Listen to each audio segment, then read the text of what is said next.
আসসালামু আলাইকুম, welcome back to my channel Fauzia's mom. Fauzia's mom চলে এসেছি আজকে মিনি চিকেন ফ্রাই রেসিপি নিয়ে। তো চলুন দেখতে থাকি কীভাবে করেছি।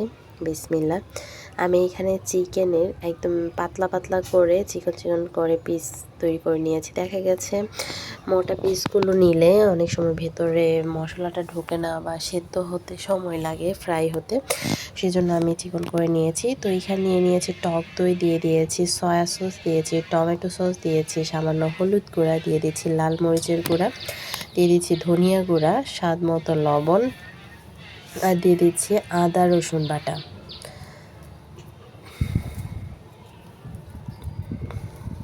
এবার এই সবগুলো একসঙ্গে ভালো করে মিক্সড করে নিচ্ছি।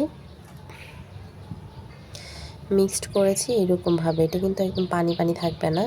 উপর থেকে একটু লেবুর রস দিয়ে দিচ্ছি, আর দিয়ে সামান্য একটু তিল দিয়ে আমি 1 ঘন্টার জন্য ম্যারিনেট করে নর্মাল ফ্রিজে রেখে দিয়েছিলাম। 1 ঘন্টা পর আমি বের করে নিয়ে আবার মাখিয়ে নিয়েছি। এদিকে নিয়েছি ময়দা, মানে আটার সাথে মরিচের গুঁড়া আর সামান্য একটু লবণ মিক্সড করে নিয়েছি, আর ওইদিকে নর্মাল পানি নিয়েছি। এবারে আমি আটার মধ্যে গড়িয়ে খুব ভালো করে কিছুক্ষণ গড়িয়ে নিয়ে নর্মাল পানিতে আমি চুবিয়ে দিচ্ছি। তারপর নর্মাল পানি থেকে উঠিয়ে নিয়ে আবারও সেই আটার মধ্যে ভালো করে গড়িয়ে নিচ্ছি। এইভাবে করে চিকেন ফ্রাইটা তৈরি করলে এতটা টেস্টি হয় কেউ বুঝতেই পারবে না, আর খুবই মজার হয়ে থাকে। যেরকম ক্রিস্পি হয় ঠিক সেরকম খেতেও ভালো লাগে। তো এবারে আমি এভাবে একটু ঝাড়া দিয়ে এক্সট্রা যে আটাটা সেটা ফেলে দিয়ে তারপর তেলটাকে খুব ভালো করে গরম করে নিয়ে সেই তেলে ছেড়ে দিচ্ছি একটা একটা করে।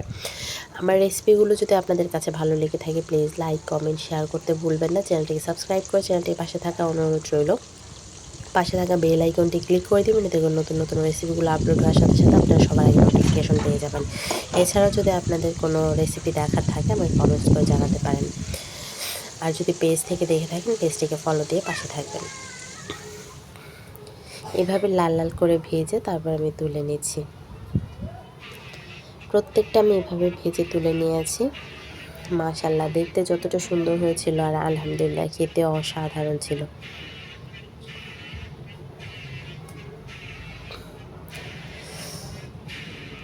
বাচ্চারা তো খুবই পছন্দ করেছিল এভাবে চিকেন ফ্রাইটা। ধন্যবাদ সবাইকে, ভালো থাকবেন সবাই। দেখা হবে নতুন কোনো রেসিপি নিয়ে, আবারও চলে আসবো আমি আপনাদের সামনে। আজ এ পর্যন্তই। আল্লাহ হাফেজ।